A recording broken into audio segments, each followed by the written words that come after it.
अस्सलाम वालेकुम। जर्मनी में रहने वाले बहन भाइयों, जैसे जैसे जर्मनी डिजिटल होता जा रहा है वैसे वैसे जर्मनी के अंदर साइबर क्राइम की रेशो जो है ना वो बढ़ती जा रही है। अभी रिसेंटली 2025 की साइबर क्राइम रिपोर्ट जो है ना जारी हुई है, जिसके अंदर एक ही साल में 3,34,000 साइबर क्राइम के केसेस रिपोर्ट हुए हैं। जर्मन अथॉरिटीज़ कहती हैं ये वो केसेस हैं जो रिपोर्ट हुए हैं और कुछ ऐसे केसेस भी हैं जो रिपोर्ट ही नहीं हुए, तो लिहाजा जो रियल नंबर है ना वो इससे भी ज़्यादा हाई होगा। मैं आपको थोड़ा सा साइबर क्राइम के बारे में बता दूं कि साइबर क्राइम है क्या। कि आपको इंटरनेट के ज़रिए जो ना लूटा जाता है, जिसमें आपका कोई सोशल मीडिया का अकाउंट हैक कर लिया, आपकी वेबसाइट हैक कर ली, या आपकी ईमेल हैक कर ली, या आपका व्हाट्सएप हैक कर लिया। इसी तरीके से दूसरी चीज़ें, यानी कि जो इंटरनेट से रिलेटेड चीज़ें ना वो हैक की जाती हैं और उसके ऊपर अपनी मर्ज़ी का मवाद अपलोड किया जाता है, या फिर जो ना आपसे हैवी अमाउंट मांगी जाती है कि हम आपको जो ना इसकी चीज़ें फिर वापस करेंगे जब आप जो ना इतनी अमाउंट मुझे दोगे। पूरी दुनिया में जर्मनी इस वक्त हैकर्स का सबसे बड़ा टारगेट है, इसकी पावरफुल इकोनॉमी की वजह से। हैकर्स का सबसे बड़ा थ्रेट जो है ना वो है जी ransomware attacks. Ransomware attack ये होते हैं जिसमें हैकर आपका सिस्टम जो ना ब्रेक कर देते हैं, आपके सिस्टम को तोड़ देते हैं, आपकी फ़ाइलों को लॉक कर देते हैं, फिर आपको कहते हैं कि हमें जो ना बहुत ज़्यादा अमाउंट में आप रकम दें, फिर हम आपका सारा सिस्टम आपको वापस देंगे और आपकी चीज़ों को अनलॉक करेंगे। ये वाले जो अटैक्स हैं ना ये अस्पतालों पे भी हो चुके हैं। इसके अलावा जो बिजनेसेस जर्मनी के अंदर चल रहे हैं, जो कारोबार, उनके ऊपर भी हो चुके हैं। इसके अलावा जो ट्रांसपोर्ट का सिस्टम है उसके ऊपर भी, और गवर्नमेंट के जो सरकारी ऑफिस हैं उनके ऊपर भी ये अटैक्स हो चुके हैं। जर्मनी के अंदर खाली 2025 के अंदर ही 1000 से ज़्यादा रैनसम अटैक्स हुए हैं और उन हमलों का असर ख़त्म करने के लिए हैवी अमाउंट में जो ना रकम दी गई है, जिसको रैनसम पेमेंट्स कहते हैं।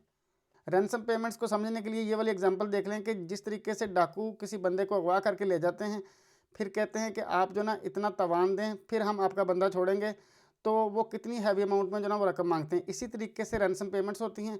वो कहते हैं कि हम आपका जो ना सिस्टम तब छोड़ेंगे जब आप जो ना इतनी अमाउंट देंगे हमें। एक अंदाजे के मुताबिक जर्मनी में 3,87,000 यूरो 2025 में रैनसम पेमेंट के तौर पर जो ना हैकर्स को पे किया गया। इस सारी सूरत हाल में सबसे जो खौफनाक पार्ट है ना वो ये है कि आर्टिफिशियल इंटेलिजेंस एआई, यानी कि एआई ने हैकर्स को और सपोर्ट दी है फिशिंग ईमेल्स लिखने में, फेक मैसेजेस बनाने में, उसके बाद जो ना ऑटोमेटेड अटैक्स करने में।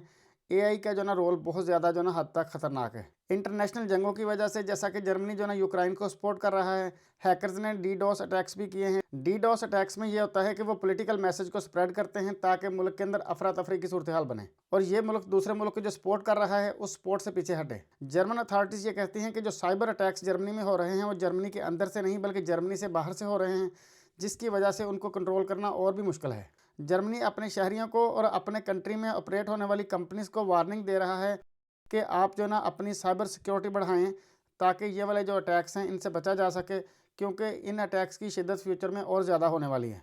लिहाजा मैं आप सबको ये कहूँगा कि आप अपने मोबाइल फ़ोन को, अपने स्मार्टफोन को, अपने सोशल मीडिया अकाउंट्स को, अपनी ईमेल आईडी को जो है ना डबल सिक्योरिटी में रखें, डबल लॉक में रखें, यानी कि 2 फैक्टर ऑथेंटिकेशन उसकी एक्टिवेट कर लें। अगर कोई बंदा आपका ईमेल आईडी लॉगिन करने लगा है या आपका जो ना सोशल मीडिया अकाउंट लॉगिन करने लगा है, तो आपके मोबाइल फ़ोन के ऊपर एक मैसेज आए, आप उसको यस करें तो फिर वो जो ना लॉगिन हो, या आपके मोबाइल फ़ोन के ऊपर कोड आए, वो कोड आप जो ना लगाएं तो फिर जो है ना आपके सिस्टम के अंदर लॉगिन हो सके। इस तरीके से ये होगा कि आप जो ना साइबर अटैक से, साइबर क्राइम से जो ना बच सकेंगे, आपकी कोई चीज़ हैक नहीं होगी।